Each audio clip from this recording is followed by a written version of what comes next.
Wow, ang mangga. Sobrang tamis niya, guys. Mango. Ang laki ng mango, oh. Salamat po sa nagbigay. Hali po kayo. Buksan natin at tikman natin ito. Super laki. At giant mango talaga siya, oh. Pero ang kanyang balat, makapal. Parang to ay nagagaling sa India. Tingnan niyo yung kulay niya, oh. Parang yung mangga natin sa Pilipinas na Indian mango, oh. Ayan ang kulay niya, guys, oh. Mukhang matamis ito.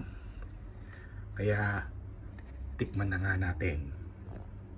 Ayan, ginanyan ko muna siya, guys, oh. Kasi parang namimiss ko yung nung ako'y bata pa, nung binibilang kami ng nanay ko ng mangga ng ganito, ay gagawin mo namin ay i-slice namin ng ganito, oh. Ang ganda niya, parang bulaklak siya, di ba? Kaya halina po kayo, tikman natin tong mangga na binigay sa akin ng aking kapitbahay na napakabait. Salamat sa aking kapitbahay na si Ariel. Wow! Ayan guys, tikman natin siya kung gaano siya katamis. Unang subo po sa inyo, guys. Ayan, tikman na natin tong mangga na bigay ng aking kapitbahay. Kung ba ito ay matamis? Well, let's find out.